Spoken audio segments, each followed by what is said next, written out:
Salut à tous. Aujourd'hui, on va voir comment rédiger un article de blog pour qu'il soit visible sur la toile. En fait, j'ai discuté avec une cliente là il y a quelques temps et je lui ai expliqué quelle pouvait être justement la technique de base pour rendre son site internet un petit peu plus actif. Tout simplement en publiant. Le contenu est roi. Bill Gates nous l'avait déjà dit en 1996, le contenu est roi. Mais cependant, vous ne savez pas comment rédiger, comment ça fonctionne. Dans un premier temps, il faut trouver la thématique sur laquelle vous allez rédiger. Et ça passe par tout simplement une recherche de mots-clés, car en fait, la recherche de mots-clés sur Google va vous permettre de savoir si le mot-clé pour lequel vous rédigez votre article est recherché sur la toile. S'il n'y a pas d'interaction avec ce mot-clé-là, rien ne sert dans un premier temps d'aller rédiger un article sur cette thématique-là. Donc comment fait-on? Vous pouvez utiliser un outil gratuit qui s'appelle Ubersuggest. Donc vous tapez Ubersuggest dans Google, vous trouvez le site en question, vous cliquez dessus, et vous arrivez sur cette page-là. Donc vous mettez votre mot-clé. Allez, on va mettre plombier Paris pour le générique, mais vous mettrez de toute façon la thématique que vous souhaitez. Vous mettez le pays dans lequel vous voulez rechercher, donc forcément France, et on y va. On fait une petite recherche. Cette petite recherche, en fait, va nous permettre de déterminer la sémantique autour d'un mot-clé générique comme plombier Paris. Et donc, ça va vous permettre de connaître un petit peu tous les mots qui tournent autour de ce mot-clé-là.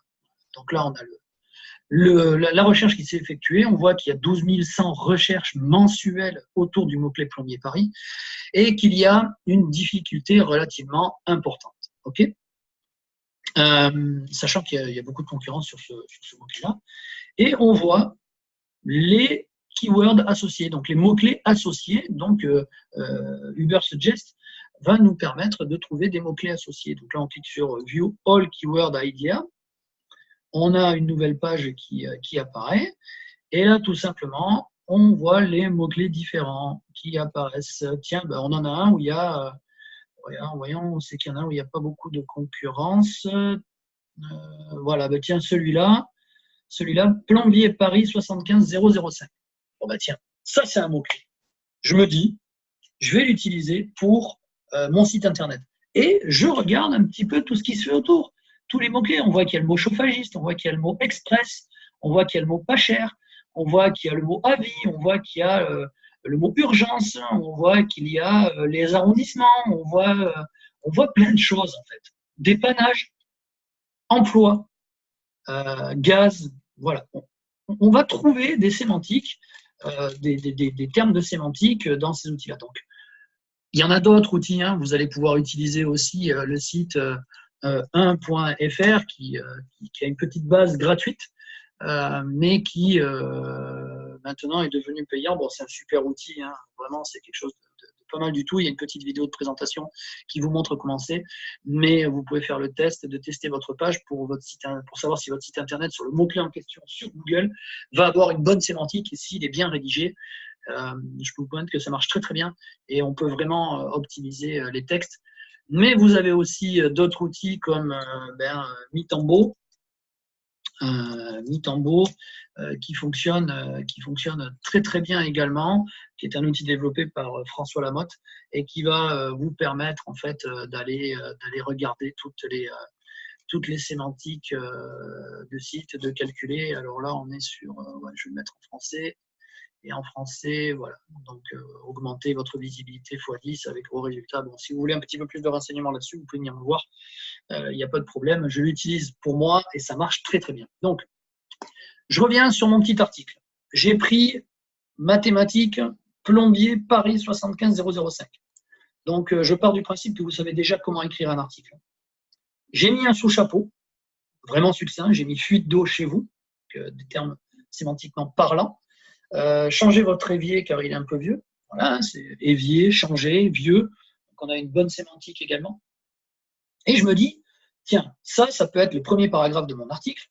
Et pour que les gens, d'entrée de jeu, ils me disent, ils peuvent me contacter parce qu'ils sont en urgence. Donc, qu'est-ce que je dois leur mettre? Je dois leur mettre un call to action. Un call to action, c'est quoi? Ça peut être du texte, comme appelez-moi. Voilà. Appelez-moi, on va le mettre au milieu, on va le mettre en gras, et on va lui mettre un lien aussi dessus, avec la commande tel, 2 points, et votre numéro de portable 06 06 06 06 06. D'accord? On valide. Ça, qu'est-ce que ça fait? Tout simplement, quand vous enregistrez votre article, on va aller voir ce que ça fait. Donc l'article, il est là. Hein. Vous avez donc ici votre titre, qui est néanmoins la balise H1. D'accord? Donc la balise H1, c'est très important. Hein. C'est une balise de construction. Je vous montrerai après comment on construit. Votre premier petit paragraphe, et là, vous avez votre call to action. Appelez-moi.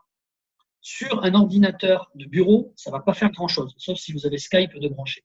Par contre, si vous êtes sur un téléphone portable, eh ben, le fait de cliquer sur « Appelez-moi » et avec le lien et le numéro de téléphone, ça va vous le numéro de téléphone en lien, pardon, sur le « Appelez-moi » va déclencher votre répertoire téléphonique en inscrivant le numéro de téléphone et donc le visiteur de votre site internet et potentiellement le client va pouvoir vous appeler directement. Donc ça, c'est une bonne chose. Et comme on sait que le trafic mobile est de 50 à 60% mondialement parlant, beaucoup de personnes utilisent les tablettes ou les téléphones portables, et même pour faire une recherche. Donc, très important le fait que votre site internet soit aussi placé sur l'index mobile de Google. D'accord? Donc, on revient sur notre petit article. Donc, votre call to action peut être du texte, mais il peut aussi être une image. Donc, je vais aller chercher une image que j'ai insérée, et là, j'ai pris volontairement une image où il y a différents call to action. Donc, encore une fois, ça peut être un bouton télécharger, ça peut être un bouton s'inscrire au webinaire, ça peut être un bouton en savoir plus, ça peut être un bouton nous contacter. Et derrière, vous mettez les liens correspondants. C'est-à-dire que si vous devez faire télécharger un produit, vous mettez télécharger un produit, donc vous envoyez le lien de téléchargement. S'inscrire au webinaire, vous renvoyez vers une page d'inscription. En savoir plus, c'est peut-être renvoyer les gens vers une page de vente d'un de vos produits ou nous contacter pour garder tout clairement, renvoyer vers la page de contact, un numéro de téléphone, un mail, et très clairement donc pour garder le contact avec vos clients. Donc le but, il est quoi? Le but, il est de mettre des liens sur ces boutons-là. Donc en fait, vous pouvez mettre un petit peu tout ce que vous voulez en termes de liens sur les boutons. Et très concrètement, comment ça se matérialise? Une fois que vous avez mis votre lien sur le bouton, on l'a vu tout à l'heure, vous enregistrez votre article, vous repartez sur votre article, et là, tout simplement, vous avez l'image qui s'est positionnée donc, avec le bouton que vous aurez choisi. Donc le but, il est lequel? Le but, en fait, il est d'aller générer du trafic, une interaction avec vos clients pour pouvoir justement concrétiser soit une vente, soit faire un devis, une interaction avec vos prospects. Voilà. Renvoyer vers une page de vente de votre site internet, renvoyer vers un webinaire, renvoyer vers un produit que vous souhaitez vendre. Et ça, c'est tout simplement la chose primordiale à faire dans un article. Alors, vous pouvez faire des articles génériques sur votre site internet qui peuvent très bien se positionner, qui ramènent du trafic vers votre site internet, et donc les gens volontairement visiteront votre site de par le positionnement de l'article qui aura été fait et de par la visibilité justement de cet article-là sur une thématique que vous aurez choisie, donc en l'occurrence pour notre exemple, plombier Paris. Maintenant, on va parler de la hiérarchisation des articles. En fait, les articles, généralement, doivent être rédigés avec des balises que l'on appelle H, donc balise H1, balise H2 et balise H3, et ça peut aller jusqu'aux balises H6 qui ont un peu moins d'importance. D'accord? Donc, en fait, ces balises H1, H2, H3, H1 va être la plus importante, H2 va être aussi un peu moins importante, H3 un peu moins importante, pour aller vers le H6 moins important. Dans le H1, généralement, on essaye de placer le mot-clé à peu près au début, ou alors que ce soit quelque chose qui percute. Voilà, il faut que ce soit la balise qui percute avec le mot-clé à l'intérieur. Okay, généralement, on essaye d'être conversationnel, poser une question pour ensuite donner la réponse. H2 sera une balise où on va mettre un mot-clé synonyme, un mot-clé de moyen, ce qu'on appelle la moyenne traîne. Et le H3 sera un petit peu plus sur de la longue traîne, puisque ça a moins d'importance. Donc, on essaye de positionner les mots-clés importants dans les balises H1, H2, et le H3 va être une possible comment dire, mise en avant de la thématique, mais avec un peu moins d'importance. Ça peut être un sous-paragraphe, si vous voulez, d'accord? Donc, on peut, structurellement parlant, le faire comme cela, H1, donc texte, H2, texte, H2, texte, ensuite, on décale, et on peut mettre alors je ne sais pas si j'ai réussi à décaler, tab, non, hop, voilà, tab, et donc H3, texte, et on peut le décaler un petit peu, vous voyez, pour que ça donne un petit peu cette hiérarchie textuelle qui ordonnera votre texte et qui permettra au moteur de recherche de comprendre les choses importantes. Ok, donc, et là, bien sûr, entre tous les deux, ben, vous avez vos paragraphes. Hein. Je pense que vous l'aurez compris sans que je vous le précise. Vous pouvez avoir donc plusieurs balises H1. Il ne faut pas non plus exagérer sur les balises H1 avec les mots-clés. D'accord? Vous pouvez avoir plusieurs balises H2, vous pouvez avoir plusieurs balises H3. Ça va dépendre généralement de comment est construit votre texte et la longueur qu'il a, le nombre de mots qu'il a. Si vous êtes sur une page de 2000 mots, et ben, il peut y avoir plusieurs titres de chapitres, il peut y avoir plusieurs titres de paragraphes, donc il peut y avoir plusieurs balises H1 qui vont donc mettre une organisation et mettre un rythme à votre article. Cette hiérarchie est primordiale, est très, très, très, très, très importante. Vous ne le faites pas, votre article sera de basse qualité, de bas niveau. D'accord? Alors que si vous hiérarchisez votre article, on va donner de l'importance à chaque texte. Donc, forcément, lui, Google, comme il sait le reconnaître, il sait analyser les textes, puisqu'il sait comprendre les caractères, il va pouvoir, en fait, donner une importance, une qualité à votre article.